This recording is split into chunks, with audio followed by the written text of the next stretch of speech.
Good evening. Hello. This is Brandy Rose Smith, coming to you live from the Forbidden Library. How are you this evening?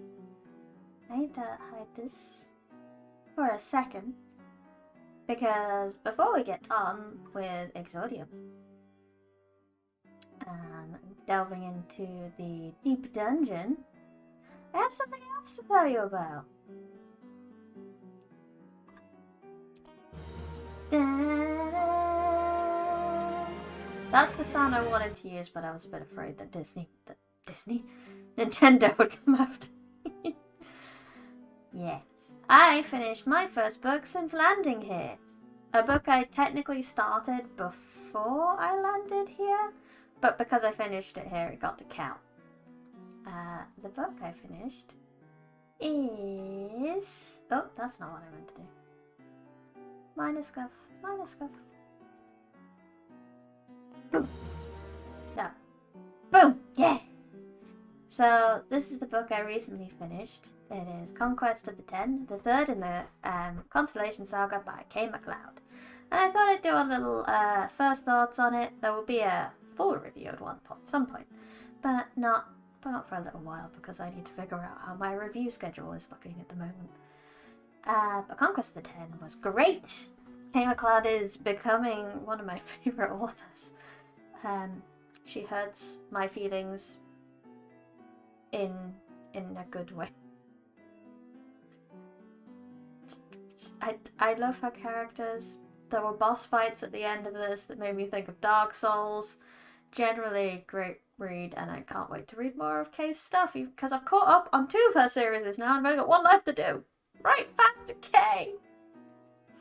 Anyway, now that we've done that, we may proceed to our regularly scheduled broadcast of Exordium.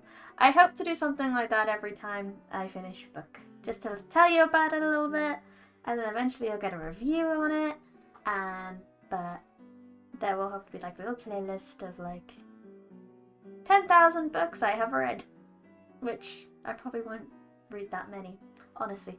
I'm going to be here till I die, because I read about 2 books a month, and I was doing the maths in my head. So 2 books a month is 24 books a year, which is 240 books every 10 years, which if you round that up to 250 oh god, I had this maths in my head. Round that up to 250, that's 1,000 books every 400 years. So to get to 10,000 books, that will take me for many years. Many years. I had this all worked out that it was going to take me about at least 400 years. Maybe not, but hopefully. Maybe I'll find some short ones as well. Anyway, regularly scheduled broadcasting of Exordium. Do we remember what happened last time? Do not worry if not. I have put a link in the chat to a blog post that has a sort of story so far that I will keep adding to every stream, so that you have something to catch up on. But I can do a very quick summary now for those who were not here before. So our first chapter opened with a dude going into a place called the Forbidden Ruin, or something like that, I think. Forbidden Dungeon, Forbidden Ruins. Oh, it's Forbidden Ruins, that's what I put in my title. Where he found a magical item and then got his top half liberated from his bottom half by a Draugia. Enter in chapter 2 our main character, Nox, who is in a very similar position to the guy in this first chapter. He's very poor, he's a bit desperate, he's going dungeon diving for items to sell to get money for his sick mother. And unfortunately, a lot of his unusual haunts are running dry. These are not dungeons that respawn their treasures. So he went to the tavern to try find work, and overheard a typical D&D party of a dwarf, a human, and an elf talking about taking on the Forbidden Ruins. And as much as that's suicide by himself, He is curious. He is, well, desperate enough to at least try with someone else. He has a better chance of surviving that way. And that is about... and then they set off on their journey, and that's pretty much it. He went to a friend and asked her to look after his mum while he's gone. Apparently she does that a lot. Other than that, they went off. He had a bit of a weird dream at one point. About some magic ring, I think it was. Those the cliff notes. Oh! This is my Kindle library, by the way. I didn't mean to press back there. Professionalism. Chapter 6. The entrance to the ruins wasn't like anything he'd expected. It was unnerving. It was unnerving that such a dangerous place looked so peaceful and welcoming. At first, it seemed like nothing more than a small natural cavern dotted with birds' nests. But Voron had been right about a concealed entrance. Their gazes pulled to the back of the cavern, where an ornately carved arch stood with delicate scrolling along its edges. Nox couldn't help but admire the series of strange markings that covered the surface. None of them seemed to be able to read it, although they were untouched by weather and erosion. Nox ran his fingers over the delicate runes, wondering what they had said. Was it a warning of danger ahead? A welcome message to those who once called the Hollow home? There was no other carvings to give the general meaning away. Just like all the other ruins he'd visited, the ancient language of those people had been lost to time, and so would remain a mystery. Whatever lay ahead, he knew they would need to tread carefully. There was no place within the hollow that was safe for trespassers. The ruins weren't forbidden by any law, but by common sense to all those who did not wish to die in the oppressive darkness, deep underground. Nox hoped it would be a short trip, with little to no excitement. He wanted to see the light of day again and return. On their return, anxiety clawed at his chest, but he pushed it away. The last thing he wanted to do was look scared in front of the others. "This must be it," Voron said, stepping away from the archway at the back of the cave, a newly lit torch in his hand. "The stairs go straight down into the mountain." Oh wait, I just did the dwarf voice for the... Apologies. "We shouldn't need to go too far. This place should be mostly, if not completely, untouched," Jaeger said, looking at the other three as if speaking to soldiers about to go to war. "There could be loot everywhere. We'll just get in and out in a flash. Just grab whatever you can carry and make as little noise as possible."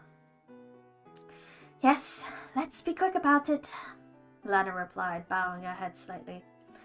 "I do not feel safe here." "Ready, Voron?" Voron nodded his head, Voron nodded, his hand resting on the hilt of his sword. He looked far more nervous than he let on earlier, the torch shaking slightly within his grip. Jaeger turned to Nox, his hand outstretched. "I never got your name, new guy." They have travelled quite a while together. Rude, Jaeger. Not even asked his name. "It's Nox," he said, taking Jaeger's hand in his own. Jaeger shook it firmly. "Glad to have you with us. We might not have found this cave without you." Nox felt his ears burn under the bandana in embarrassment. It had been a long time since someone besides Abby or his mother appreciated him, and the sensation was strangely uncomfortable. Mood.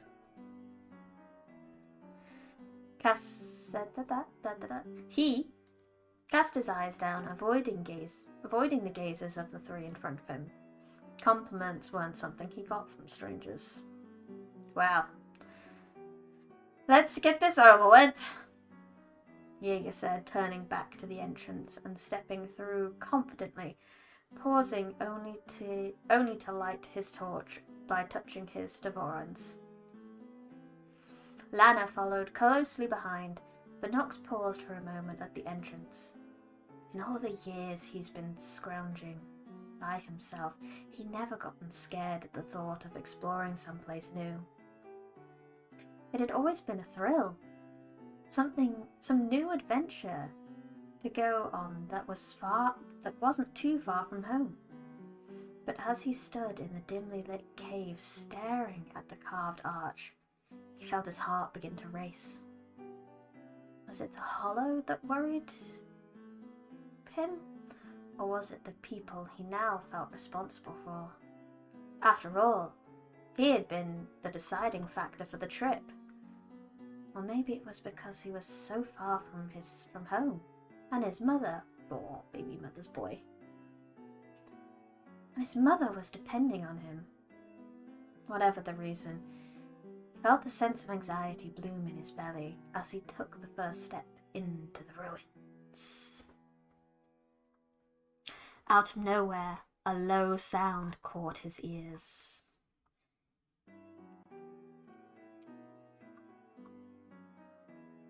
Like something far off, vibrating through the ground. He could feel it creep up his body and settle in his chest right next to his pounding heart. It reminded him of his dream the night before, but more solid and palatable this time. Like something brushing against his skin. He glanced all around in the dark, half expecting to see the huge sets of eyes staring at him as well. But there was nothing. Only darkness and the glow of torchlight fading into the distance caught his attention. Forcing down the dread, clawing at his throat, he started down the stairs, trying to catch up with the others that were already a ways ahead. Not very nice they didn't wait. The stairs seemed to descend forever into the inky black of the underground. They were wide enough for three of them to walk shoulder to shoulder, but they stayed in single file, with the two with torches leading the way. At the entrance, the steps had been somewhat eroded, but the further they dove, the more whole and untouched they became. In places, water dripped down the walls, creating deposits of minerals oozing over the steps, frozen in place like ice that would never melt. The air grew humid and cold, filled with the smell of sulfur and metal. Somewhere in the ruins, there were veins of copper. Nox was sure of it. The metallic tang in the air stuck to the back of his tongue, making him wish he'd brought more water along with him. More than once, the torches caught a glint of something shiny on the stairwell walls. Nox called them to stop, reaching up a hand to run his fingers over the strange formations. "Wonder if this is valuable," he said, examining the crystalline structures jutting from the wall. Some of them were as big as his wrist, coming to squared off points, and their facets reflected the orange glow of the torchlight with hints of blue. "I've never seen it before. Any idea, Vorn?"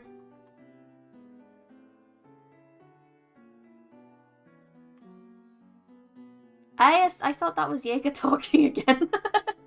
Apparently I just think everything's this dwarf. This whole thing is about this dwarf. Nox, you are no longer the main character. You have been fired. Any idea, Vorn? Jaeger asked, turning to the elf who'd come close to investigate.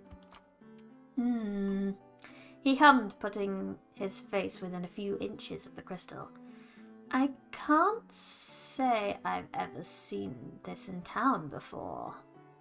He leaned close, and smelled the crystal, giving it a small lick. It's not salt or anything like that. It looks heavy, Alana added, keeping her distance. Why don't we stick to things we know have value and stop wasting time? Alright, Lana, cool it, Jaeger said, waving her off. We didn't come all this way to not investigate. Too much investigation and we'll all be dead. He sighed in exasperation. Fine, we're going. Yeesh. Nyeh. Jaeger started down the stairs again, with Lana in tow. Boren examined the stone one last time before following suit, but Nox stayed behind for a minute longer. He'd seen something strange when the crystal caught the light, but was unsure what it meant. As the other three drew further away, Nox watched the crystal slowly begin to alight, glowing a faint blue in the darkness. Without a second thought, he leaned forward, putting all his weight on the large point nearly as wide as his hand. Heaving with all his strength against the base, it snapped with a resounding crack that echoed down the stairway. Quickly, he stuffed it into his bag and ran after the others. What was that? Jaeger asked as he caught up with them, stopping in the middle of the path. Nox pulled out the crystal to show him. Taking a chance? Do it quietly next time, Lana hissed. I'd like to make it out of here alive. Nox just nodded. He was getting a little tired of her constant harassment. The other two mostly ignored her warnings, so he tried to do the same. How far do you think these stairs go? Nox whispered to Jaeger as they continued down. I don't know, he replied. But they were not built for dwarves, I can tell you that much. Oh no, his poor stubby legs! For the first time, Nox noticed how tall the steps were, forcing Jaeger's knees nearly to his chest with each step. Oh no! Do you need to rest? Nah, I'll be fine. He looked over to Voren. Just wish I was lanky as that guy. This would be easy. It's not easy for any of us, Voren puffed. I hate to think how bad it's gonna be. Going back up these. Jaeger groaned. Oh, I didn't think of that. Nox turned his attention forward, catching a glimpse of the stone landing not too far below. Of a stone landing not too far below. There is some good news, he said, pointing to it. Jaeger and Voren both smiled, their pace quickening slightly. But a moment later, both of them nearly came to a stop as the torchlight spilled over the landing. On either side were large carved columns stretching to the ceiling. Both were highly decorated and covered in the same runes that had been on the arch far behind them. Nox noticed there were faces of all sorts of creatures carved into the stone, each of their eyes set with crystal like the ones he'd seen a few minutes ago. But that wasn't what stopped the others in their tracks. It was the mound of bodies, old, dusty, and decayed, that seemed to be almost piled against the columns. Nox had never seen so many dead people in his life, especially all in one place. It was clear they'd been here for centuries. Most of them had fallen into nothing but dust. Here and there, an odd bone stuck out of leather scraps. Odd bone stuck out of scraps of leather armor. Spiderwebbing covered most of the corpses, but it looked long abandoned and coated with dust. Nox was the first to step forward, pulling his spear from his shoulder.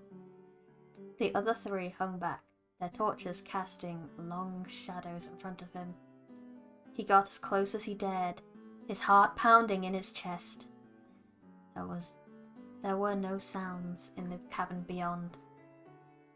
That of his own breathing and the slow drip, drip of water. Reaching out with the tip of his spear, he nudged one of the piles of bodies, trying to see if there was anything left behind that might be useful. To his surprise, the tip of his spear went right through the leather armor, like it was made of air. Immediately it fell away, as it struck the other pieces of leather and bone.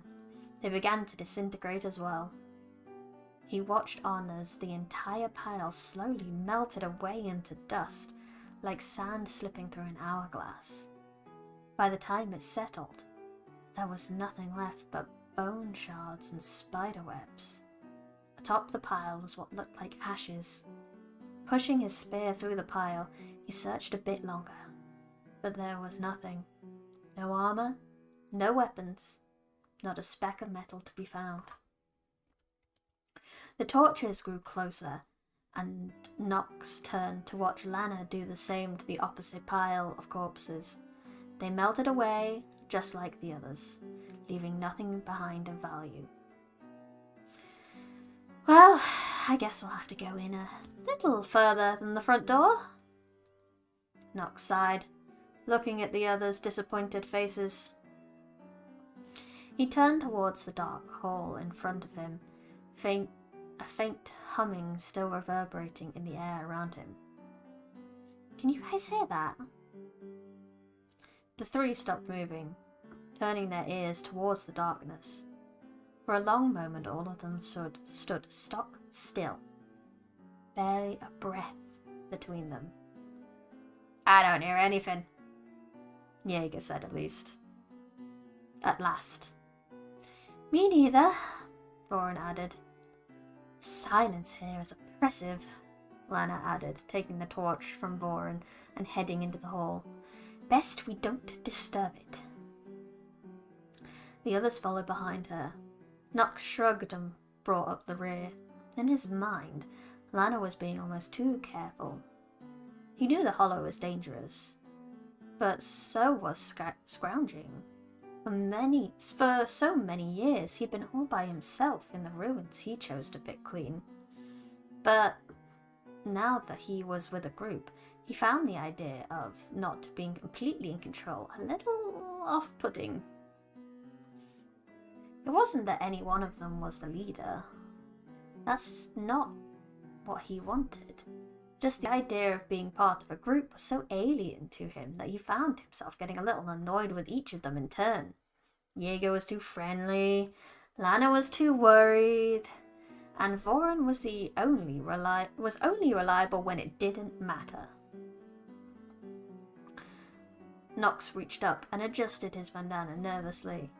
At first he thought maybe the group would go on more than one dive despite... I need a small drink. 1 second.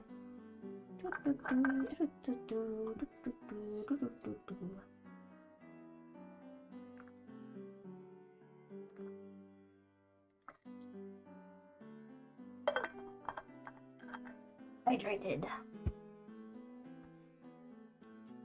At first, he'd thought maybe the group would go on more than one dive despite his promise to Abby. But the longer he spent with them, the faster he wanted to be out back on his own.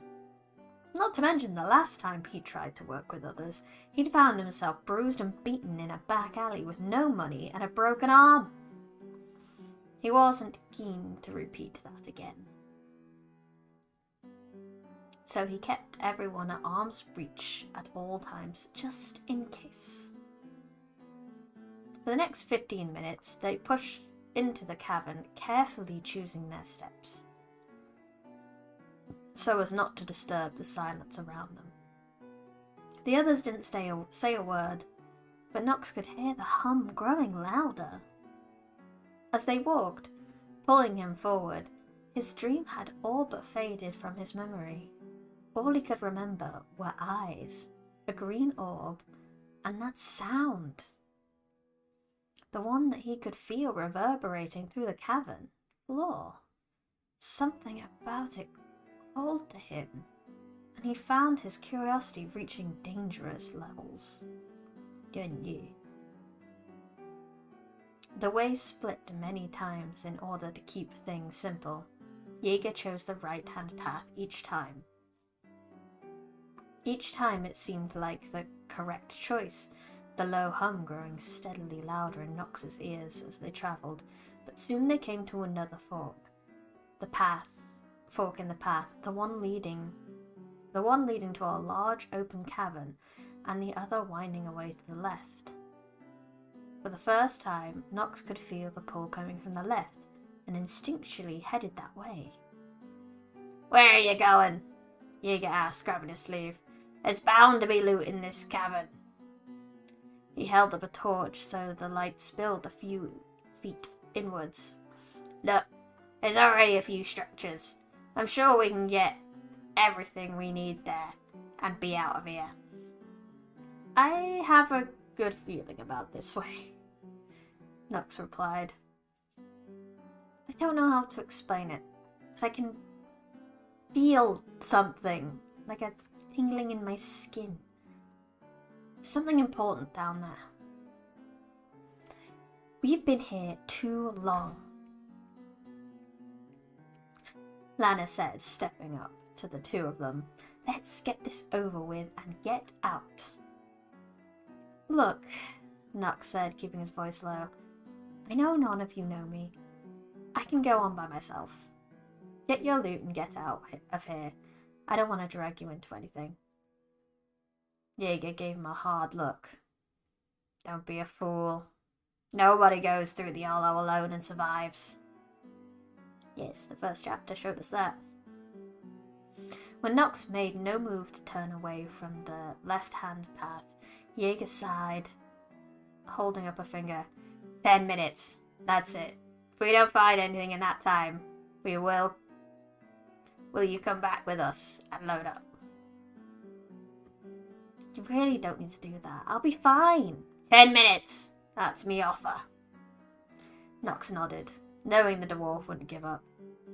He could feel a smirk pulling at his lips. "I can work with that." "All right." He motioned to the other two. "Come on. We're taking a detour. It won't take long. I'll lead the way this time," Nox said, reaching out a hand towards Jaeger. Without hesitation, he handed the torch to Nox. What a good dwarf. What a bro. Falling in line behind him, Lana looked less thrilled. Voran, on the other hand, looked just as terrified as he usually did, which at least wasn't a change. Feeling the strange magnetism of the song coming through the stones, Nox led them down the left path, certain that whatever lay ahead was worth all the trouble. But what is laying ahead? What is it? I don't know. I honestly don't know where this could go at all, really, because it's all quite typical at the moment. Nothing's really pointing towards anything other than the magical dream with a potentially magical ring. But we don't know what that ring does. It's just there's don't know, bro. Let's find out together. The minutes crept by slowly as they crept down the path. There is crept twice in that sentence. Stop it, me. No nitpicking other authors' work. That's for when I edit. Sorry. Nox's ears were still ringing with the strange vibration in the air that only he seemed to notice. He wondered why the others couldn't hear it, but the thought left him as he spotted something just beyond the edge of the torchlight, stopping him in his tracks. The tunnel ahead of them had shifted from hand-carved stone to a naturally formed cavern, the ceiling thick with staglets. I know the word. The spiky things. It's the spiky things. A few slow drips fell down on them, the cold water finding bare skin wherever it could. Ahead, knocked short. Oh. Sorry. A hex not. I'm combining words now. Ahead, Nox saw a greenish glow glinting off the smooth, wet walls, filling the tunnel with a warmth that hadn't been seen since they entered the ruins. Oh no. We know this room. The air was thick with moisture and a sweet floral scent to waft through, causing each of them to take a deep breath. The hum had grown louder, vibrating through the rock and making the bottoms of his feet go numb. Pausing for a moment, he turned back to the group, handing the torch to Jaeger and pulling his spear from his shoulder. "Can you hear that?" he asked Jaeger, and the others, looking for any signs of recognition on their face. They all shook their heads, giving each other confused glances like, "Oh no, we picked the crazy person to come with." "Keep close. There's something up ahead," he whispered, holding his weapon ready. Jaeger nodded, and they continued, pressing forward at a slower pace. A small metallic click signaled Lana unleashing her sword, Voron following suit a moment later. Tension filled Nox's muscles as he kept close to the wall, creeping down the hallway towards the light. His skin tingled as the hum grew louder in his ears. The feeling wasn't unlike when his wool cloak rubbed against itself and caused hair on his head to stand up, but multiplied many times over. He found himself tensing, waiting for the shock that was soon to follow. Excitement built up in his chest, hovering somewhere between anxiety and elation. He didn't know what lay just around the next bend of the tunnel, but whatever it was, he wanted to see it.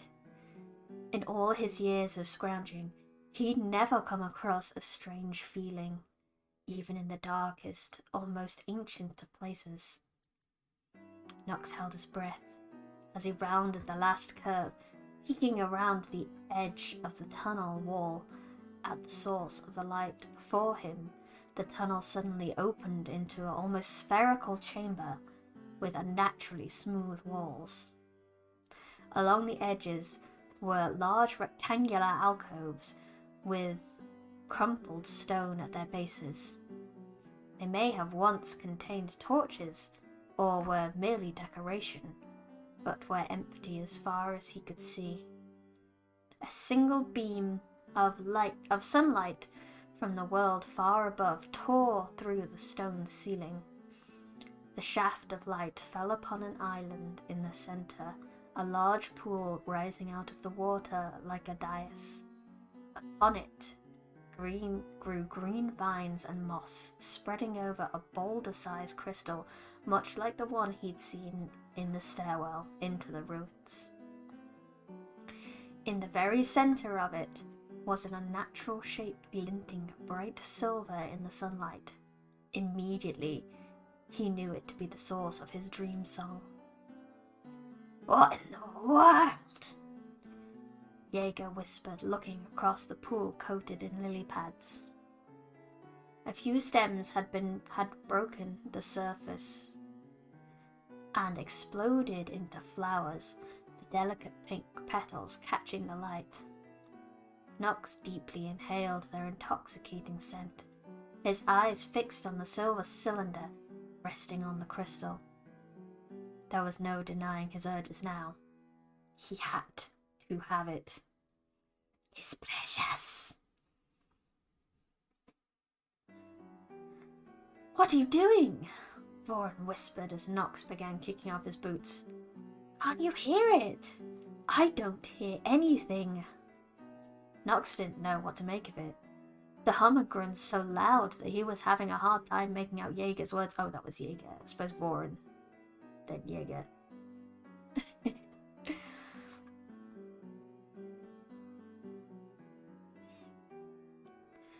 He could even feel it reverberating through his entire body.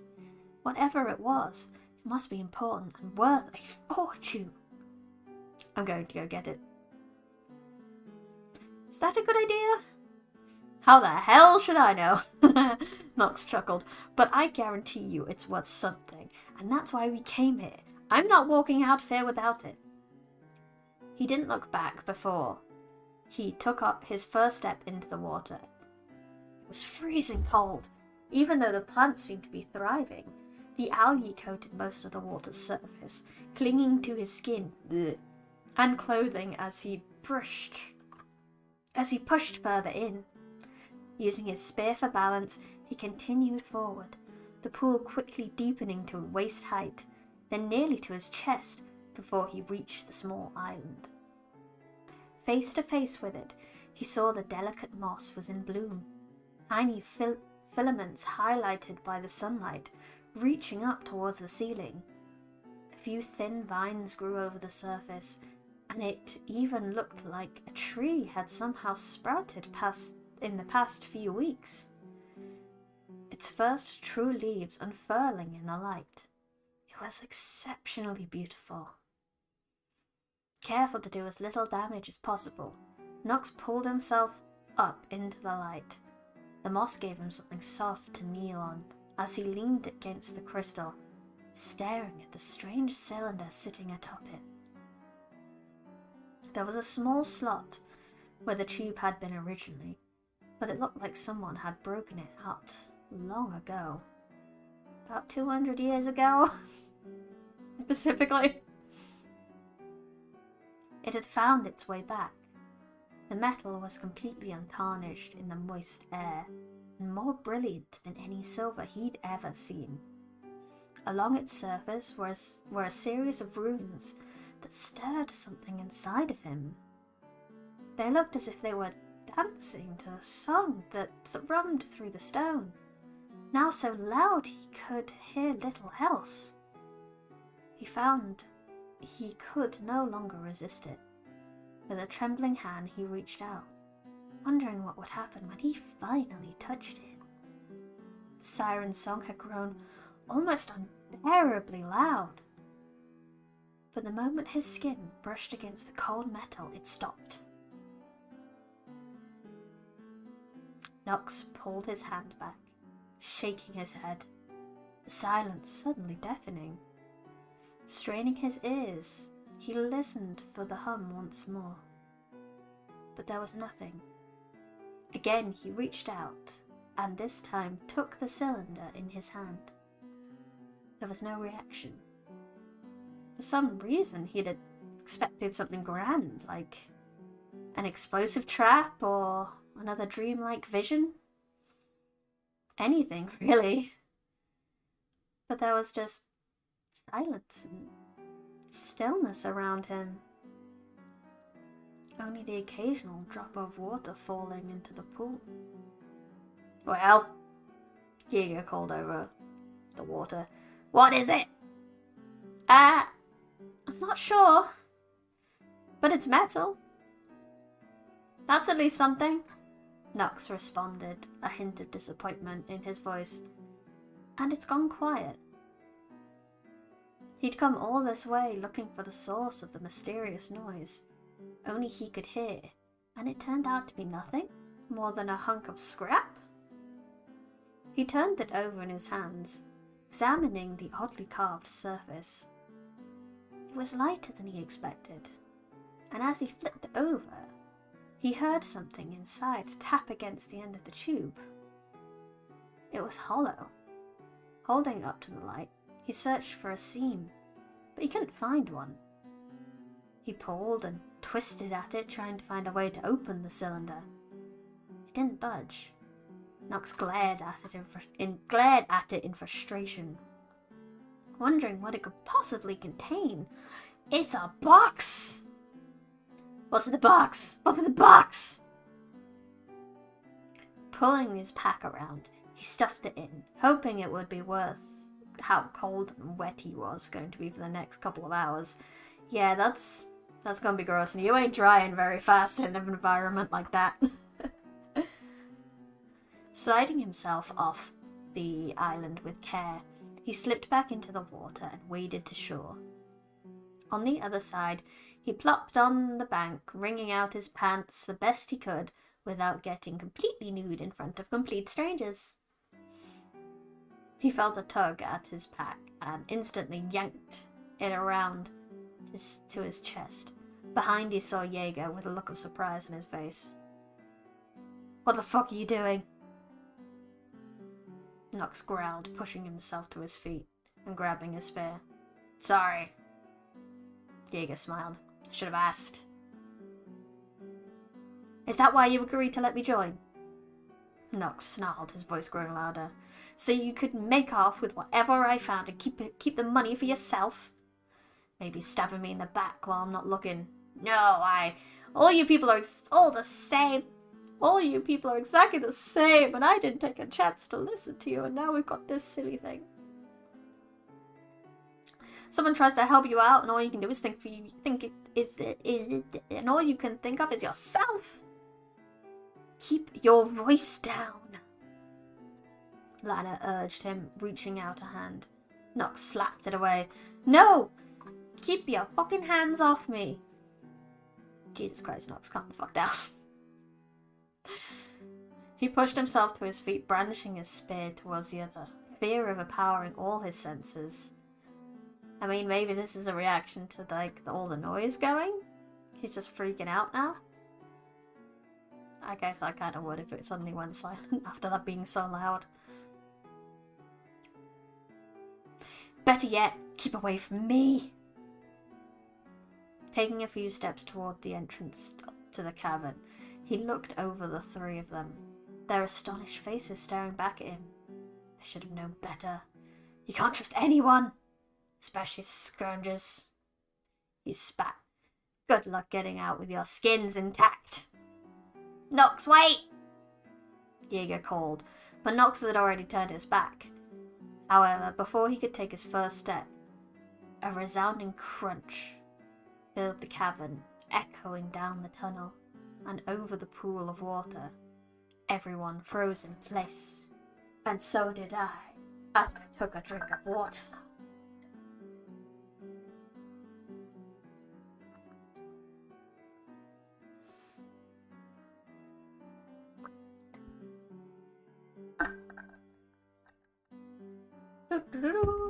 Hydrated.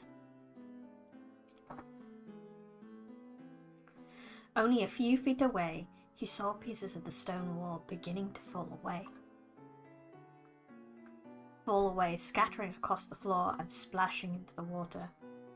Between two of the empty alcoves was now a new hole. Standing inside it was a skeleton dressed in armor. Well, he wasn't very subtle for this one, was he? He's like, bitch, you thought? Its skin was dry and taut, pulling over its bones like a rotting drum.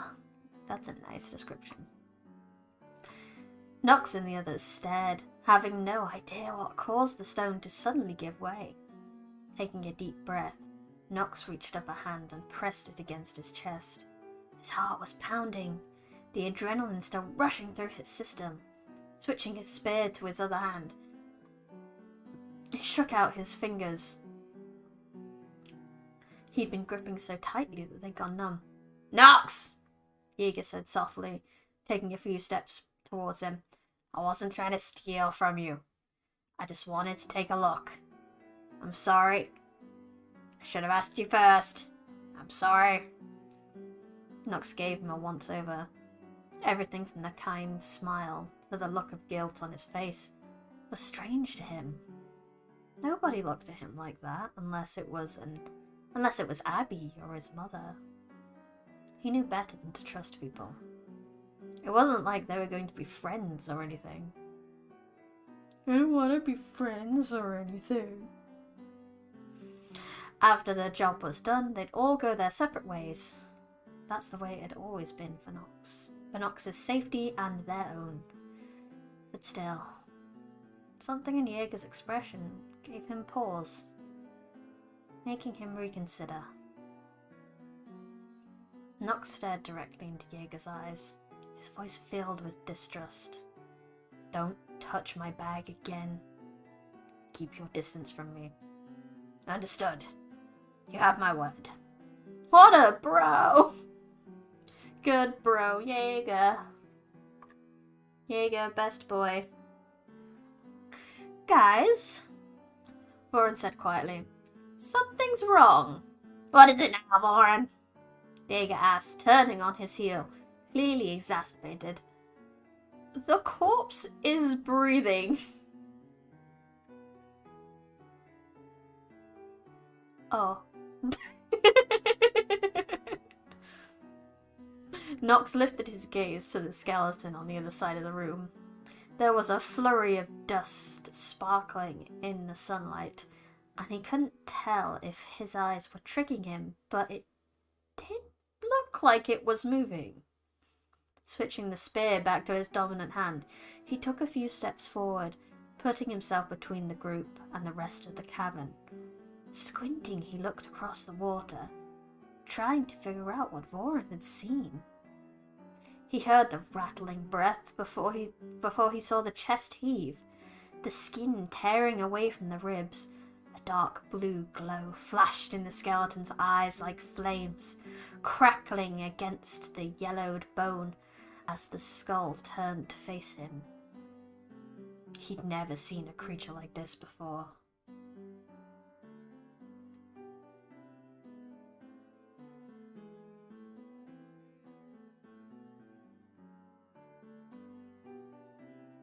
Sorry, I have a big list of expressions. Please forgive me. But he'd heard stories. All of them came back to him at once, along with the name. Draugia. Run! Nox whispered. The skeleton began to move, bony hands wrapping around the outside of what Nox now realized were a long line of crypts ringing the room. Most of them were already open, which most likely meant there were more Draugia nearby. Skyrim time, bruh. Skyrim first dungeon, let's go. Another deep rasping breath filled the bones, causing the ribs to crack. The armor clanked against the stone, filling the once silent room with its echoes. Nox turned on the spot to see the other three staring in horror, watching the Draugia come to life before their very eyes. Run! He cried, grabbing them by the cloaks. Move, you idiots! A strangled cry rang out behind them, and Nox forced them out of the sunlit room, a green glow fading quickly behind them. Thankfully, Jaeger had the good sense to keep both torches lit. He had one hand to Nox, who was at the front of the group, leading them up the tunnel. Their feet pounded against the stone floor as they ran, no longer attempting to keep quiet. Voran went down his foot sliding through a pool of water and crashing into the cavern wall. Lana quickly helped him to his feet and continued running. Behind them, the clanking of armor and hoarse cries gaining on them, even at their breakneck pace. At the first fork, Nox turned towards the larger open cavern, waving everyone in. In here! We need to find a place to hide. We're not going to outrun it. Jaeger led the group forward, Nox taking the rear. He dared a quick glance backwards, but saw nothing in the darkness. Their only hope was to disappear into the ruins and sneak out after the Draugia passed. But on a burst of speed, he caught up to Jaeger. The torchlight blossomed in front of them as they came upon the first buildings. To his surprise, they were mostly preserved, the smooth stone almost glossy against the reflection of the firelight. Nox dodged to the left, taking the first street he came across. There's a whole city down here. Then he took a right, another right, then a left. I hope he wrote that down. The GM will not repeat it. His only goal was to put as much distance between himself and the drowgy as possible. The cobblestone streets made their progress noisy, but they were mostly clear. Several bodies were still strewn across them, some with armour, some without. Most looked like the ones at the entrance, frozen in time until the slightest touch sent them crumbling. But they didn't have time to pick them over. Their lives were more important than money for the moment. Another quick left brought them into an open square, with an empty fountain in the centre. The fountain itself was a carved stone statue of a nude woman with the head of an owl. A strange combination of feathers, claws, and skin. Cloth draped loosely over her figure, and at her side was a tall staff, the top of it an upside-down pyramid. Illuminati. Made of the same glowing crystal Nox had found. It was realistic and nonsensical. Without a word, Nox waved the others on, pushing them down the square and redirecting them towards an open door of what looked to be an abandoned shop. Ushering them inside, they quickly ducked behind the front wall, collapsing onto the ground and panting. Nox tried to close the door behind them, but found only dust and rusty hinges. The wood lost to time. Instead, he took a spot under the window and doused his torch. Jaeger followed suit, and in an instant they were plunged into absolute darkness. For a long moment, all Nox could hear was the heavy breathing of the group as they tried to catch their breaths. As his eyes began to adjust, he was surprised to find them drawn upwards. The ceiling of the shop they were in was speckled with crystals, all glowing a faint blue. It wasn't much, but just enough to make out the barest outlines of their surroundings, like pale starlight. Nox turned to the window, whose glass had long since crumbled away. Peering out, he saw the roof of the cavern was dotted with crystal formations as well. As his eyes adjusted further, he found he could make out most of the square. Everything was bathed in a pale blue, as if the smallest sliver of the moon had risen high above them. For a long moment, nothing stirred in the cavern, the eerie silence filling their ears. Nox felt his heartbeat slowing. Finding its way back to a more normal pace. His breathing slowed, and he flexed his fingers, gripping the spear to let the blood flow back into them. Scanning back and forth, he prayed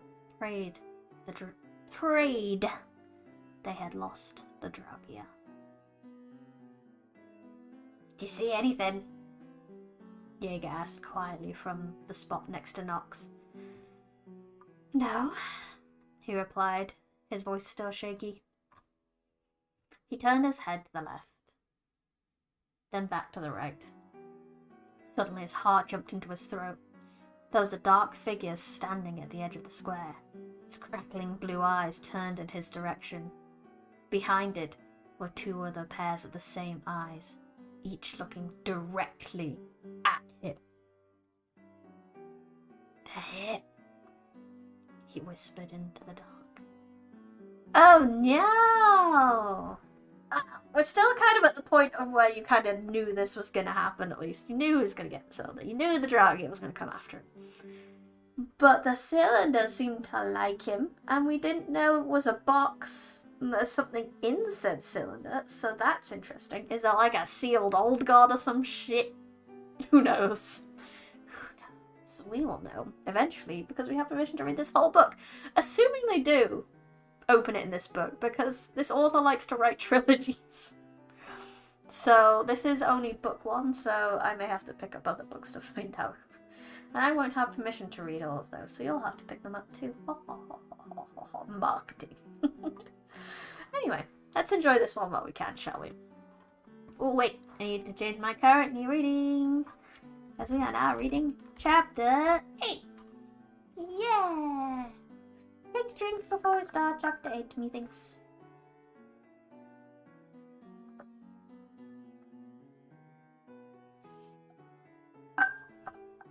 I love it. Marvel can't take me drinking, it's hilarious.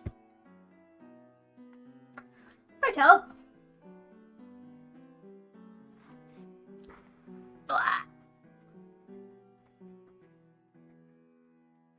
You know! Sorry, I actually read ahead without saying anything for a minute. Anyway, there was only one Draugia in the sunlit chamber that had pursued them into the ruins. Nox didn't understand where the other two had come from. He said it himself about the other crypts. He knew. Why does he not understand now? And somehow, they seemed to know exactly where he and his companions were. I wonder what that could be. Not the strange magical tube thingamajig. Nah, too obvious. Obs. Ah, sorry. My mouse has a back button thing, and I'm currently wearing a very snuggly jumper that catches it a lot. Anyway.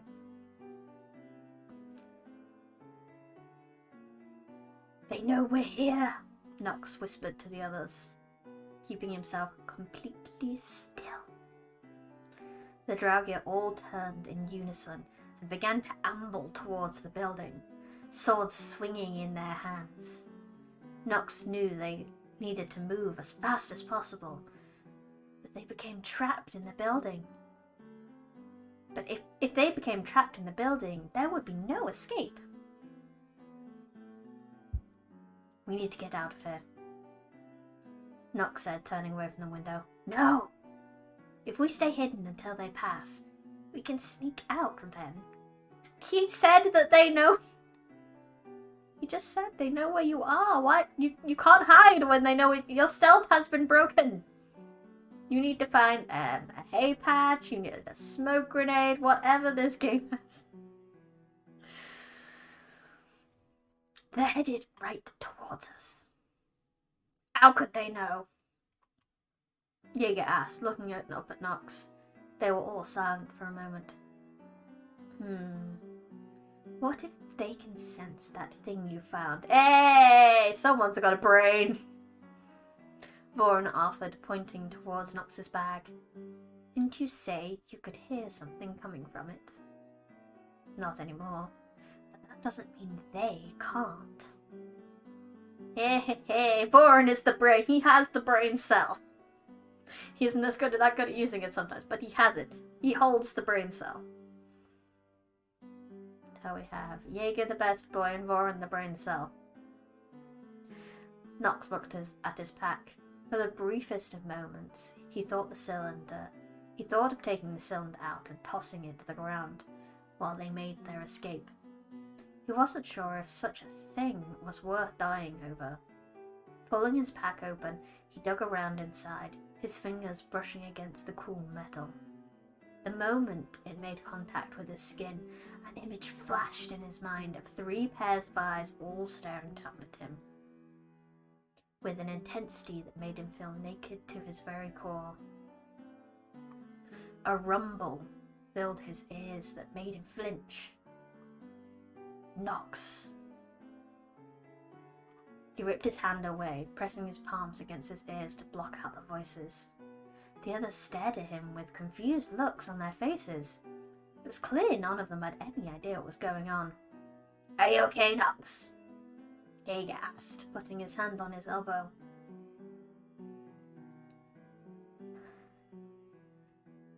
We have to get rid of it, he breathed, letting his hands fall away. Whatever the eyes represented, he suddenly wanted nothing to do with them. We'll toss it on the way out. That'll throw them off our trail. He turned his back to the window, his gaze finding the Draugia immediately. They were already much closer. It was now or never. Let's go, he whispered, gesturing for the others to follow. Together they quickly snuck out of the front door and dashed across the square to keep their footsteps as quiet as possible. On the other side, Knox turned to look back over his shoulder. Unfortunately, it looked like Boren had been right. The Draugia had already changed their paths, heading straight towards them, and they were moving faster. Run! Knox called, urging the rest of them on. Everyone broke into a run, following Knox as he wound through the buildings. Bodies lined the streets as they ran, crumbling into dust at their feet as their feet passed through them with ease. Knox looked up over the roofs, the cavern wall only a few hundred feet ahead. As he ran, a plan began to form in his head. When they reached the wall, he tossed the cylinder away, drawing the Draugia far away from their path. Then they could follow the curve back to the entrance and get out of the ruins once and for all. Though that was originally the plan. It was simple, and he hoped with every fiber of his being that it would work. Less than a minute later, the building suddenly ceased as they all skidded to a stop in front of a massive ravine near the edge of the cavern that had come almost out of the massive ravine near the edge of the cavern that had come almost out of the entrance to it.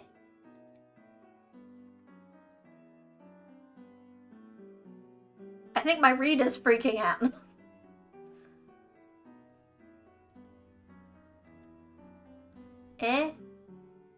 There we go. Probably my internet there just didn't want to load the next page for some reason. Almost coming out of nowhere. That makes more sense. Stones flew over the edge of the pit that descended down into the complete blackness as Knox grabbed the back of Jaeger's shirt to stop him from going over. Thanks. Jaeger wheezed, his eyes, terror in his eyes. That would have been bad. Knox leaned over the edge, wondering how deep it went. Although Jaeger looked upon it with fear, he saw it as a golden opportunity. Reaching into his bag, he preemptively tensed, waiting for the voices to penetrate his mind once more. With a deep breath, he grabbed a hold of the cylinder and yanked it free. To his surprise, he heard nothing. He stared at the metal, glinting in the dim light, remiss to throw away something that was probably worth more than the entire city of Kald. It's not worth dying for, he whispered to himself. Reeling back, he hurled the cylinder into the ravine, hoping to never see it again. To his surprise, it didn't come away from his hand. What the fuck? No, you cannot throw away the plot item. The MacGuffin must stay. The MacGuffin has spoken. He blurted, staring down at his open palm where the object still sat. With his other hand, he grabbed it and pulled it with all his might. It came free without the least bit of resistance, nearly throwing him off balance again as he tried to throw it. But it was stuck to his other hand, as if glued to his very skin. Shaking it furiously, he looked back to the others. Just let me help, Jaeger said, rushing forward. He reached out a hand to take the cylinder, but as soon as his fingers touched it, the surface flashed brightly. White lightning arced off the metal, lacing its way up Jaeger's arm and wrapping around his chest. Oh no! No. He was blown off his feet with a crackling boom, crashing to the ground with a dull thud. his sword clattering against the stones. Nox had felt nothing, even though the lightning had touched his skin. "Jäger!" Lana cried, running to his side. She picked him up, cradling his head in her lap. "Are you all right?" "Fuck me!" He wheezed. "Oh good, he's okay. He's okay." Holding his damaged and smoking arm with the other. "That's got quite a kick." Voron jogged over and knelt down at his side. "Can you stand?" "I think so." Both Lana and Voron helped him to his feet, standing at either side to keep him upright. All three turned towards Nox, who was completely unharmed, but bewildered. In the distance, he could hear the rattling of bones and armor as the Draugr approached. He needed to buy them some time. With Jäger injured, they'd need as much as they could get. "You need to go," he said, knowing there was no other way. "Head back towards the entrance. I'll draw them off." "I can't get rid of this thing anyway." "You can't do that," Jäger started. "There's no other choice." Nox walked over and placed a hand on his shoulder, giving him a warm smile. "I know I probably didn't do a good job of showing it, but thanks for letting me join your little group. You're probably the most decent scroungers I've ever met."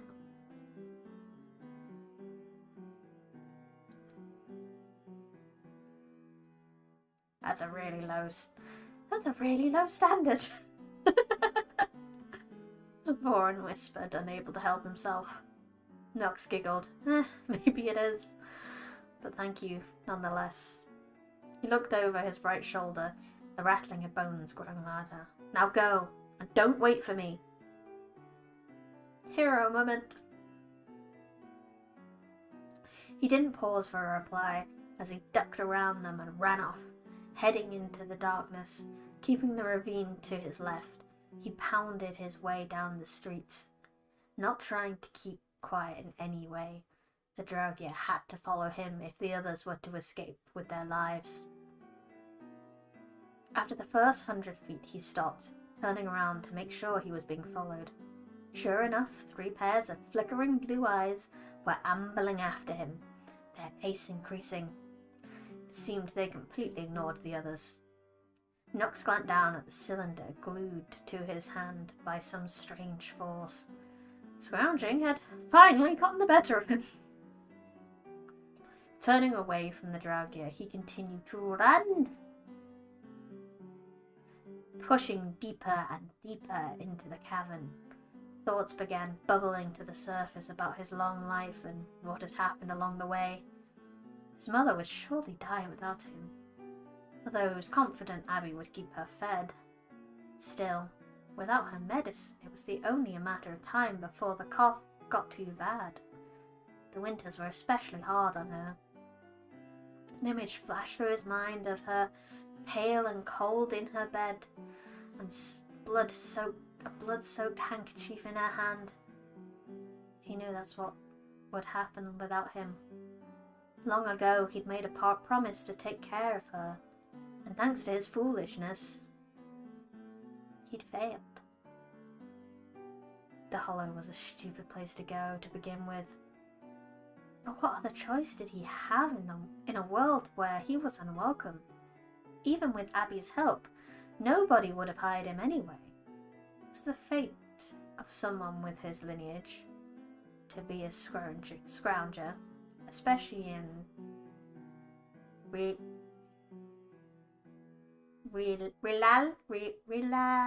Relalia. The clanking of bones and armor brought Nox back to his senses. The Draugr were gaining on him, and he was running out of steam. His legs were already burning so badly, he felt as if he was going to collapse.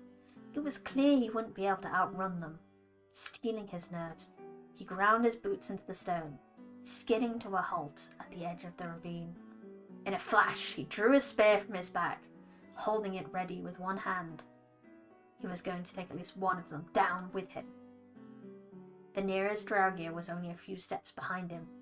It came barreling forward, rusted sword held aloft to strike him down.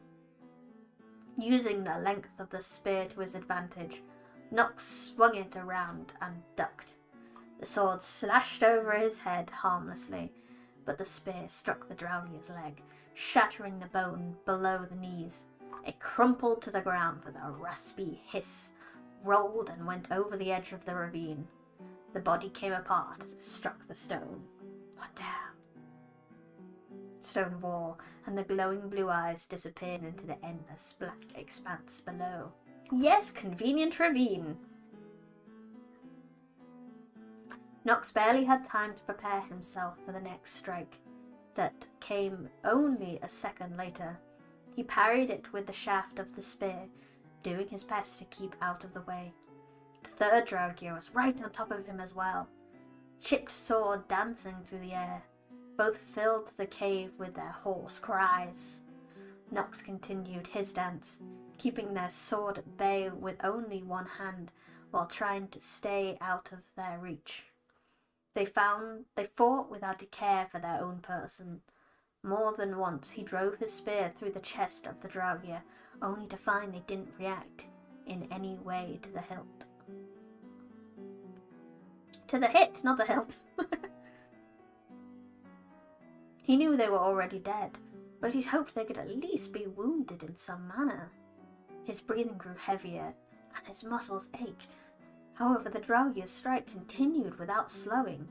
Each successful block sent pain shooting down Nox's arms, his hands already numb from the vibration. He took a few steps back, his boot breaking away stone near the edge of the chasm. The fight wasn't going to last much longer. The Draugr, sensing his weakness, pushed forward together. One swung low towards Nox's shins. With one last burst of energy, he leapt upwards, avoiding the serrated blade that would have definitely chopped his legs off. In mid-air, he swung the spear up, parrying the sword of the other that had aimed for his head. However, with nothing to hold him in place, the force of the blow pushed him backwards into open air. Time slowed to a standstill as he realized there was no more ground below his feet. The Draugr stared at him, the blue energy sparking in slow motion across their skulls. What little flesh was left against their cheekbones lifted into cruel smiles. They had won. Nox felt gravity kick in. As time sped back to normal, he plummeted downwards into the inky darkness, the cylinder still glued to his offhand.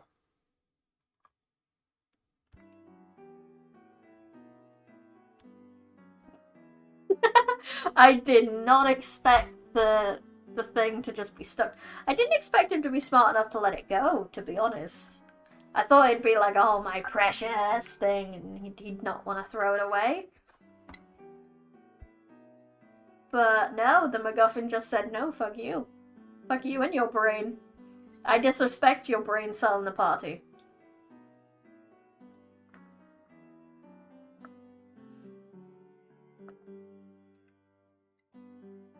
Cool stuff. It's getting quite exciting now. But is this magical thing gonna save him from what looks to be a drop into the abyss?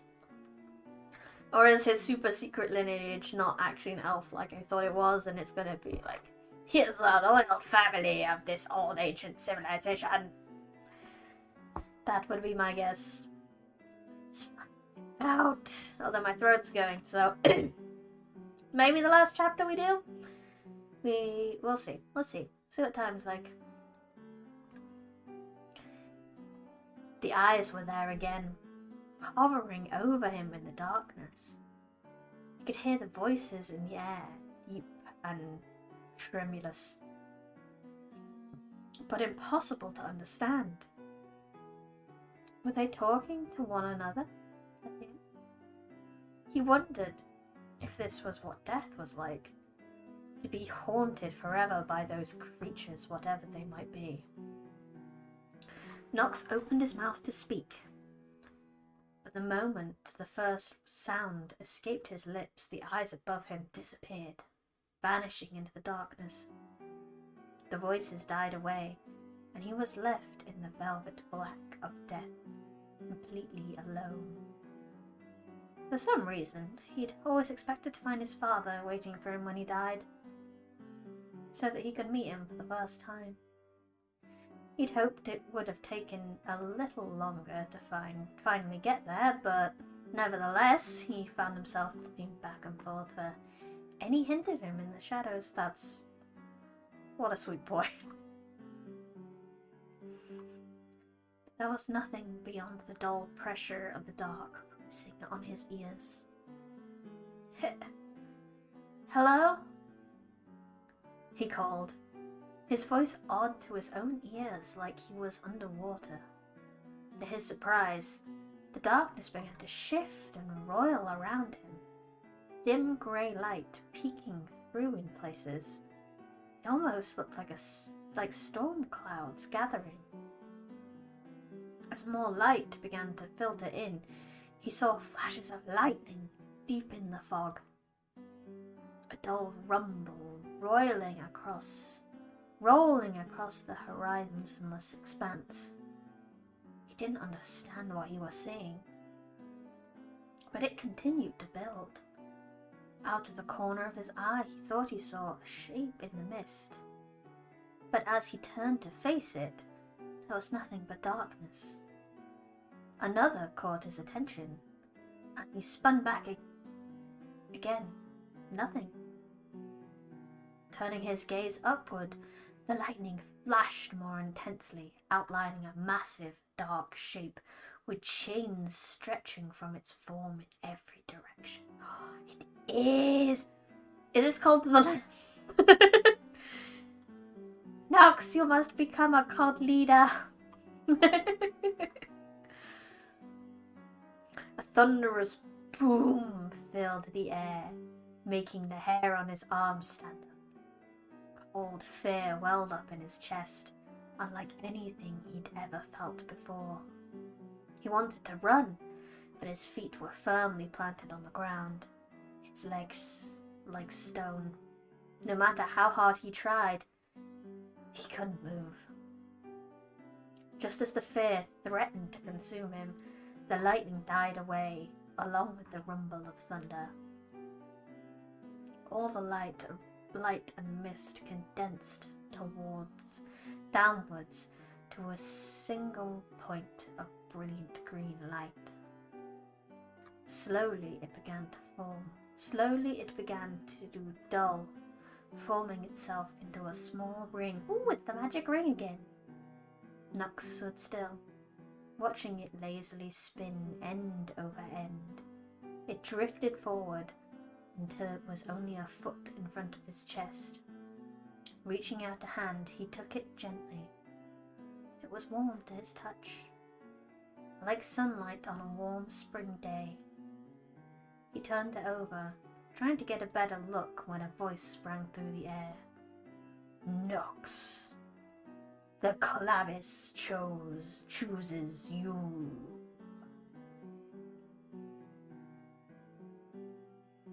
He looked around for the source, not seeing anything beyond the dull glow of the ring. Suddenly it began to glow bright, beams of light shooting between his fingers until radiance overwhelmed him. Knox gasped awake in the dark, clutching the cylinder to his chest and breathing heavily.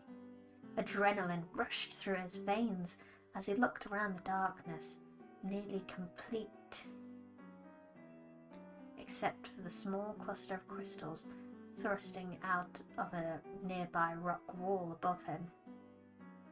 The dim glow gave him just enough context to know where he was, at the bottom of the ravine, and somehow, still alive. The walls were lightly coloured and reflected the crystalline light. Well, He didn't understand how it could be possible. How had he escaped unscathed from a fall that should have been fatal? But as the adrenaline began to ebb away, the pain set in, and he realized he wasn't as unscathed as he'd originally thought. He must have hit a few stones on his way down. He tried to sit up, but felt something pulling at his clothing and keeping him in place. Turning his head, he noticed the white walls weren't actually white, but that they were covered in webbing, similar to what he'd seen in the entrance of the room. Oh no! Giant spider. However, this was not thick and taut, not dusty and falling apart, as he struggled to realize. He was suspended a few feet above the ground, held up by nothing but silk strands. His spear was only a few inches away, tangled in the mess as well. It wouldn't be of much use for cutting him loose. Mustering his strength and ignoring the pain, Nox reached his dominant arm free of the webbing. He hissed out a breath. I'd love to know which one is his dominant, because I don't think he specifically said. Or I just forgot. Who knows? He hissed out a breath through his teeth, feeling the sharp twinges of pain shoot down his arm. He wasn't broken, but had definitely taken a beating. Reaching down into his cloak, he fished out his belt. He smiled in relief as his hand came over the cold metal. The hilt of the small dagger he kept hidden on his person at all times. There was almost never a need for it in his everyday life, but when he was scrounging, it was a lifesaver. Pulling it free, he held it up, the metal catching the crystal's glow. It was just as shiny and flawless as the day he'd found it some years ago. He did his best to care for it since metal was so hard to come by, but he was always impressed with how it never seemed to get the slightest bit dirty. Is it magical, or are you just not using it enough? Nox shook his head. There he was, trapped in a bed of webbing, looking at a knife like a kid who'd been given a new toy. Clearly, he'd hit his head on the way down as well. Probably. He turned the dagger over in his hand. Turning the dagger over in his hand, he slashed through the silk, cutting through the silky strands like butter. One by one they came away, releasing the right side of his body. With a bit of... he kind of needs to be careful not to let himself go too much, otherwise he's going to fall down the rest of the ravine. With a bit of give, he rolled himself to the left and began slicing away there too. However, he soon found himself lurched downwards as gravity found purchase on him. Instead of hitting the ground, he bounced a few times in midair. He found himself hanging upside down, with the blood rushing to his head, his feet still connected to the webbing. He'd forgotten to cut. Stupid, he whispered, heaving a sigh. With one last burst of energy, he pulled himself up and cut his legs free with a quick slash. The moment gravity took effect, he realised he'd forgotten to look down. Much to his surprise, he hit the ground almost immediately. That's it's like that bit in... Oh, what's it? That Disney movie with the Bruno. Disney movie with the Bruno, where she falls and there's actually, not a drop.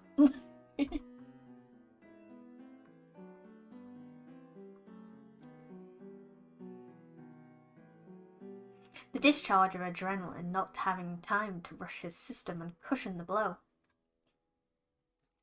Laying there on the ground, 100 bruises blooming over his body from his fall, from the ruins far above, He wondered how in the world things had gone so wrong.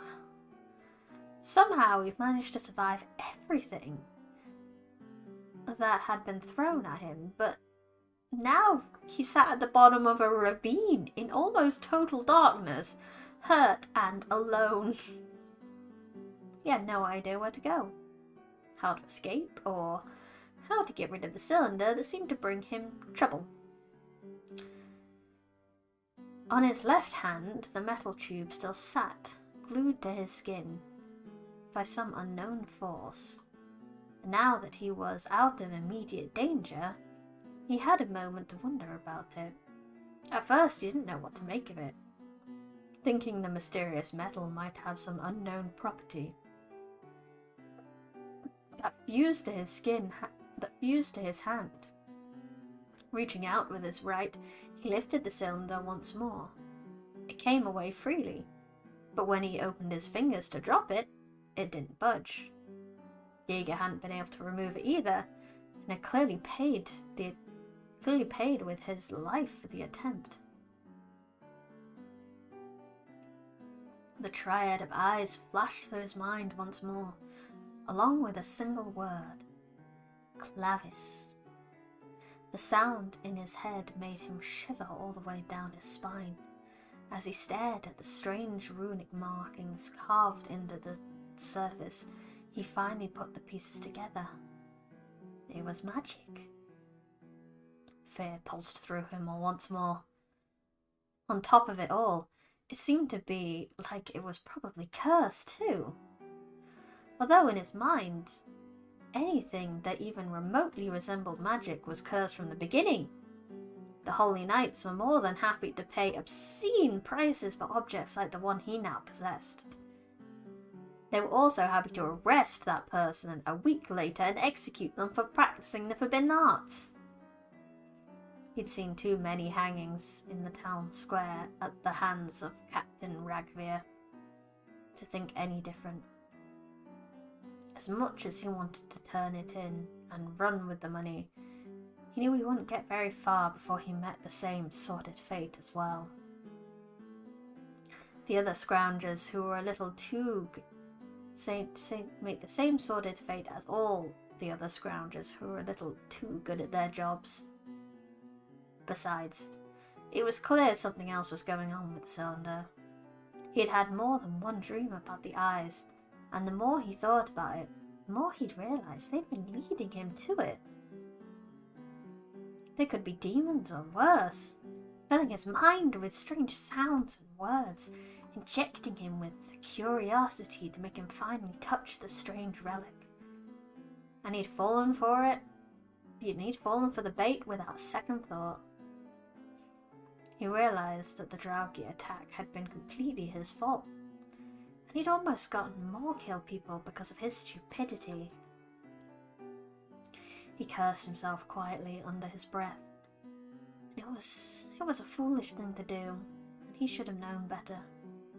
There were many things in the hollow that nobody understood, and one or three of them had found a way to get in his head before he'd even set foot in the ruins.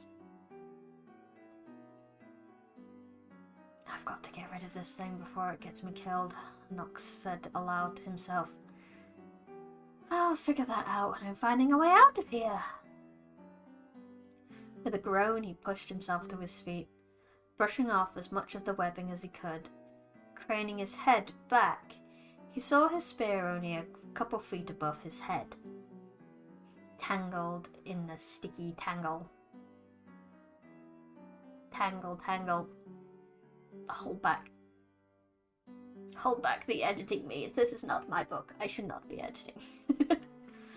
A few quick slashes, and it was free, whipping the blade off. Nox tucked the dagger back into his belt, knowing he'd probably need it again before he reached the surface. If he reached the surface. Which way to go? He wondered aloud, looking to the right and left, where he stood. He glanced back up at the webbing. I can't stay here. Who knows what made that thing? The mere thought made him shudder. Just pick a direction, Nox. The ravine stretched on into the blackness, and there was no way to see beyond a few feet in either direction.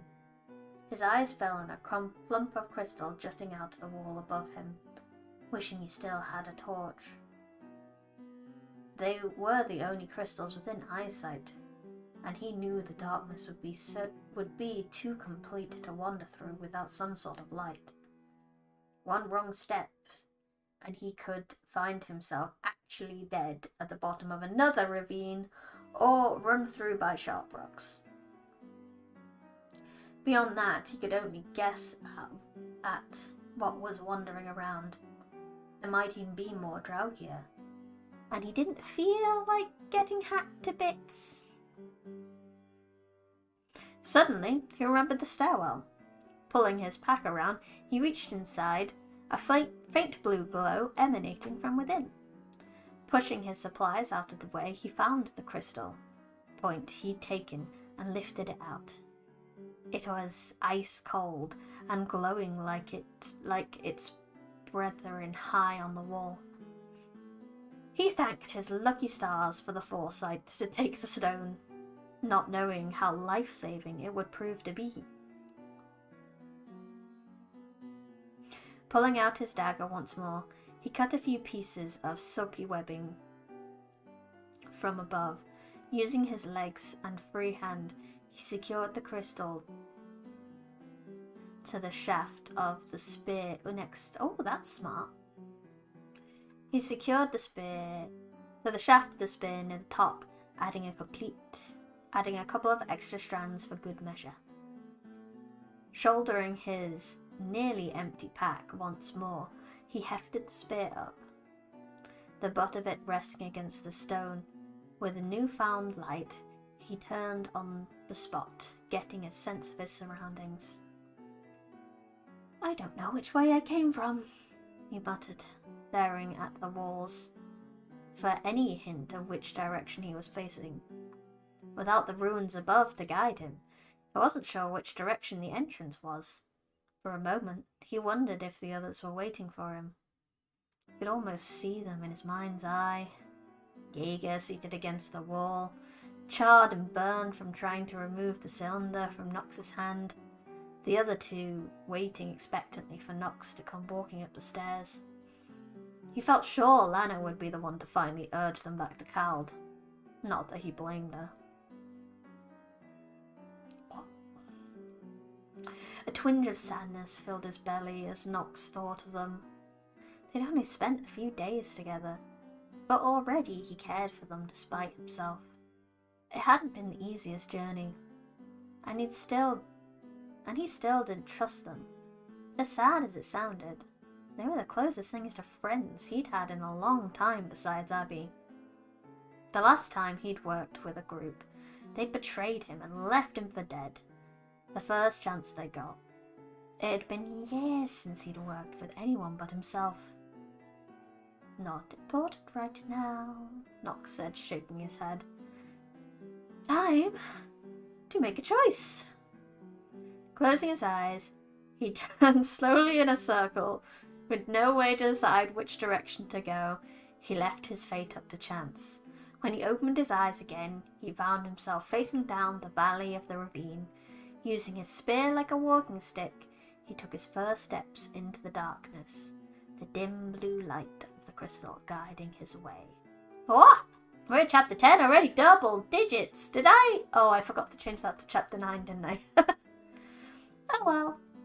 We'll do it now. No, not 20, just 10. We're on double digits and we're 32% of the way through this book. That was a shorter chapter than I expected.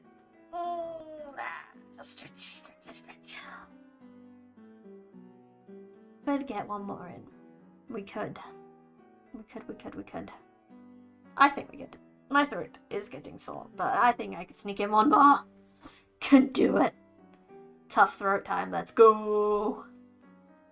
At least I don't have to Yoga's voice now, to be fair. That was not doing well for me. Nox had been What seemed like hours. The darkness sucked away all sense of time, and his surroundings, although constantly moving, never seemed to change. Each stone and boulder that passed by looked exactly the same as the last 100 he'd seen. Once in a while, another crystal formation would pass overhead, making him wonder if he'd got turned around by accident. He thought he would have come up against an obstacle of some sort eventually. A set of stairs would be especially nice, but he wasn't foolish enough to hope for that. Instead, he kept his eyes straight ahead, waiting for some change in his scenery. He had to wait for another 10 minutes before the ravine finally changed. The path in front of him began to widen, at last, the cliffs to either side stretching away from the light of this crystal. Debris littered the floor, having fallen from high above. Broken stone caused him to trip and stumble. He noticed that there were also scraps of webbing in the open space as well, although they seemed dusty and old from what he could make out. The stories he'd heard of the Hollow and its horrors kept coming back to his mind. There were plenty of tales about the spiders and other insects that lived in the deep places of the world. He wasn't keen to get a first-hand account while he was trapped in the dark all by himself. Nox's grip tightened on the shaft of his spear, his senses on high alert for any signs of movement. So far, everything had been quiet, but it was starting to unnerve him. His stomach growled out of nowhere, the sound causing him to startle. He hadn't eaten since that morning, before they began to climb the mountain. How long ago had that been? He wasn't sure.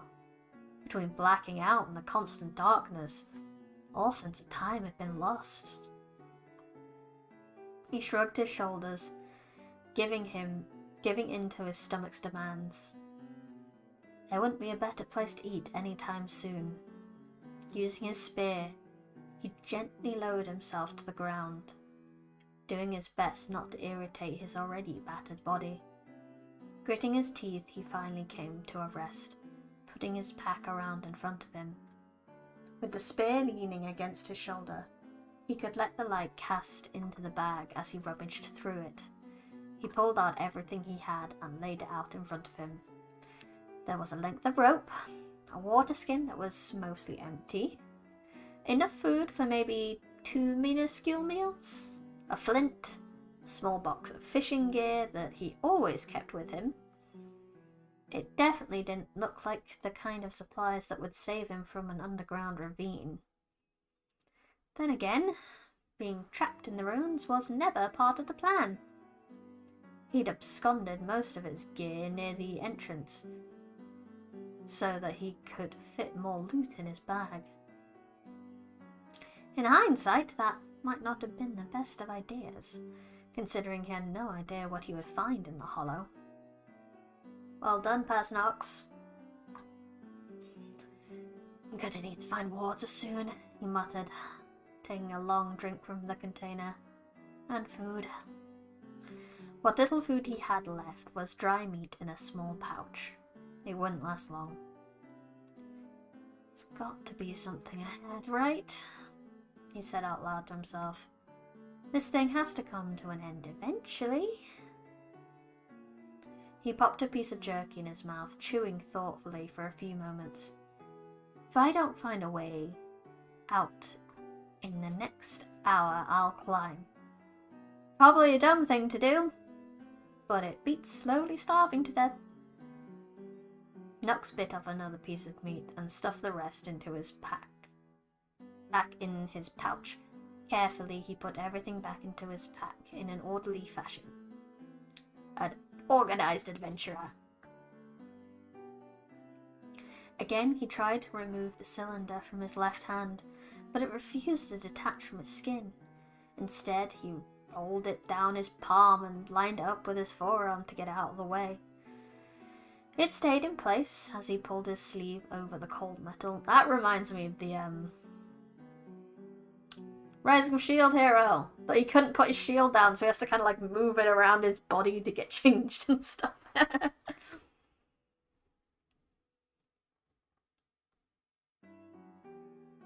At the very least, he had use of both his hands back, although he'd eventually need to find a way to remove it completely, preferably before he got back to civilization.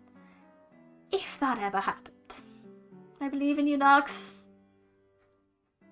Pushing himself back to a standing position, he gulped down the last of his water and put it away.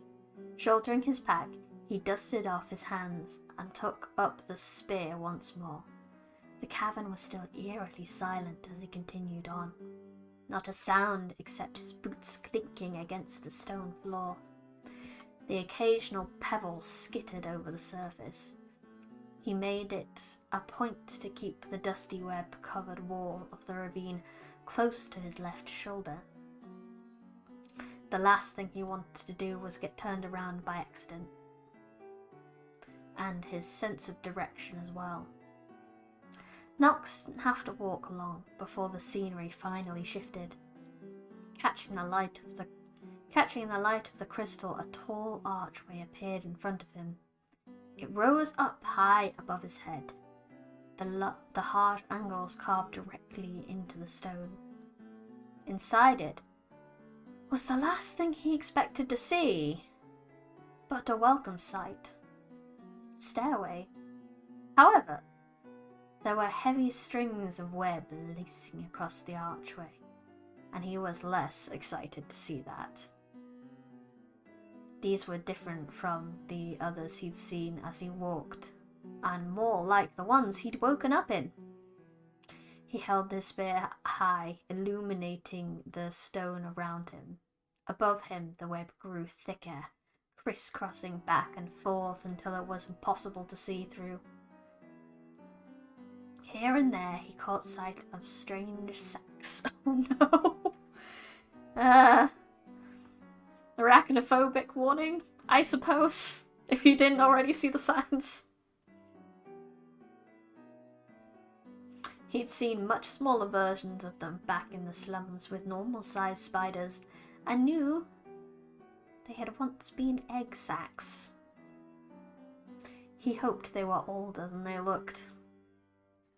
Drawing the dagger from his belt once more, he took a few steps forward, cutting through the web. Was his only choice if he wanted to take the stairs. He was already out of water, and his food would be gone in the next couple of hours. If he wanted to have any choice of getting out of the ruins alive, the stairway was his best hope. Lifting the blade, he pressed it against the first string of web and pushed. It cut through easily, the taut material snapping away without a sound. He moved on to the next, and the next, clearing himself a path. More than once, a small piece of fabric or his spear got stuck to the web, but he sliced it away with ease and kept moving. Within a few moments, he was sweating from the effort. At first, he'd thought the web only stretched across the entrance, but as he ascended the first few steps, he found it continued deep into the tunnel. The further he went, the thicker it became, until he had to stop every step or so to cut an opening as big as his body to get through. Already his clothing was covered in white silk, clinging to any surface it could find. The spear had gotten similar treatment, getting hung up on almost everything as he tried to light the way. As he cut away, his spear got stuck again. Giving it a yank, it came free, and he took a step backwards. Immediately, he felt something stretchy press against his back. Bringing the spear round, he looked over his shoulder to find his precious path already blocked by more sticky, white strands. A feeling of irritation came over him as he slashed away at it in anger. freeing himself no matter how much he cut away. More fell down from the ceiling, taking its place. I don't think he's realized what this means yet. Oh no. But as he cut through, he noticed something new. The strands that were behind him were wet and glossy, almost like they were fresher than others around him. He rolled one between his fingers, the sicky substance stretching between them. How had they gotten there? I don't know, Nox. How do you think? A faint clicking sound above him made him freeze in place. Tilting his head back slowly, he stared up through the layers of web, hoping there was nothing there. That it was all just his imagination. At first, he didn't see anything. But then something shifted. A large white form edged to the right silently, its movements barely noticeable in the dim light. A faint reflection over glossy eyes caught his attention, and Nox nearly stopped breathing. Tracing over the figure with his eyes, he made out 8 long, hairy legs connected to its massive body. Atop its head were 8 black eyes staring down at him in what he immediately recognized as hunger. Without knowing it, he'd walked into his own death trap. Nox could feel the anxiety welling up in his chest. It's more than freaking anxiety at this point. His mind reeling. Going back didn't seem like an option. The new sticky webs caught his on his blade too easily. Forward would be his only choice. In a flash he brought his dagger down, cutting a new path for himself. With reckless abandon he charged, slashing as fast as he could to get through the strands blocking his way, and pushed through the rest. Behind him he heard a furious hiss and a quick succession of clicks, and something heavy hit the floor. Not taking the time to turn around, he plunged through, tearing away what webs he could and cutting the others. To his surprise, he broke free of the web completely in only a few seconds, and the once obscured stairwell was now a clear path in front of him. Craning his head over his shoulder, he saw a quick glance back and saw the spider was hot on his tail. However, it seemed as if it was having trouble getting through its own webbing, the strands getting tangled around its legs. But it was huge, and breaking through them didn't seem to be a problem. Nox took off as fast as he could, digging his heels into the stone, rushing through the darkness with nothing but his crystal to guide him. He made it nearly 30 steps when he heard a clicking and hissing behind him suddenly stop. Something about the unexpected quiet made him freeze in place. Holding the crystal high to keep the stairway lit, he squinted into the darkness, looking for any sign of the gigantic spider that was furiously chasing him only moments ago. A weight plopped under his shoulder and caused him to startle. A cold wetness began to seep through his shirt. He glanced down at the clear liquid, feeling it numb his skin as it soaked through the fabric above him. Above him, a small movement caught the glint of his crystal's light. He looked up. There wasn't one, but 3 spiders.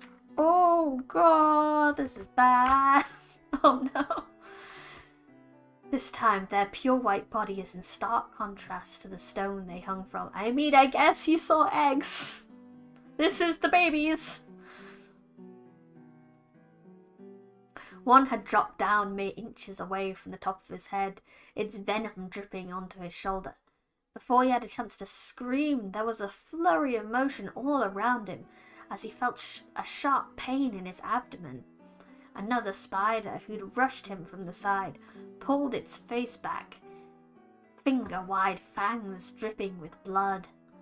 Poison pulsed through Nox's system as his heart pounded faster and faster. Just as the terror threatened to consume him, he felt a slow numbness creep through his body. His arms and legs went limp, and he stopped struggling, crumbling to the ground, the spear falling across his chest. For a moment, he thought he would forget to breathe, or his heart would stop. But somehow they continued on despite the poison. His eyes glazed over, and he was forced to watch as the spider inspected his body bit by bit. Its hairy abdomen pressing against him, a leg casually brushed his face, lifting him gently, and he found himself being rolled over and over until he was covered in a thick layer of sticky web. Slowly his consciousness began to slip away as he was torn free and dragged away by the giant spider. His spear still strapped across him, and the crystal letting him see every horrifying detail of the horde of spiders ready to consume their hard-won meal. Nox was almost thankful when his vision began to fade, the poison finally taking its toll. He didn't want to bear witness to what he knew was coming. But, well,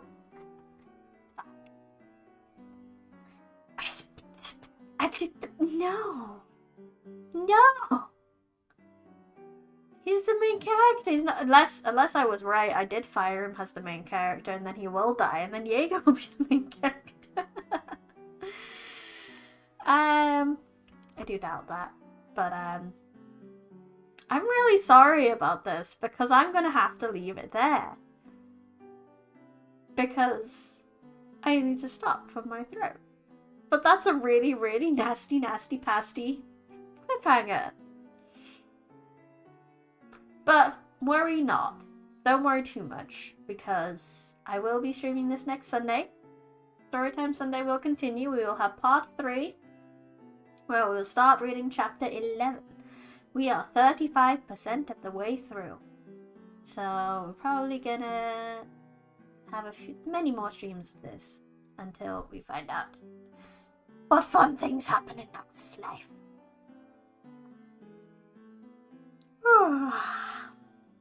Yes. Pretty good stuff. I enjoyed that. I hope you enjoyed that. I'm really mad I have to stop. But I won't read forward. I will wait for you guys. We will experience this together. Bookmark. Yee.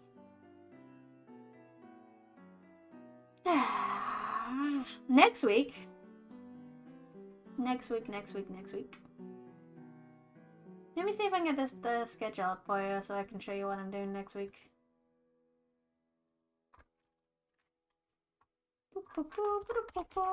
I have 3 streams next week because I'm doing 3 streams every other week, and next week is that other week. Yay! And I'm very excited about what I'm gonna stream. Oh no, I don't have it. 1 second. But anyway, so tomorrow's stream will be a visual novel game called Bard Harder. It is I got it from the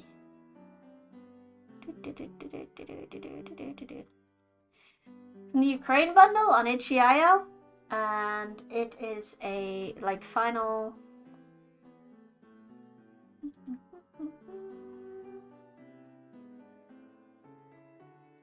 It's a final boss in D&D, and you're playing the bard, and you have to bard so hard that you finish the final boss all by yourself. It is very good. I have played a little bit of it. And I am really looking forward to playing it on stream. That's too big. Let's make that small. But yeah, so this is my schedule for next week. and I hope you will be around for some of it. We've got Bard Harder,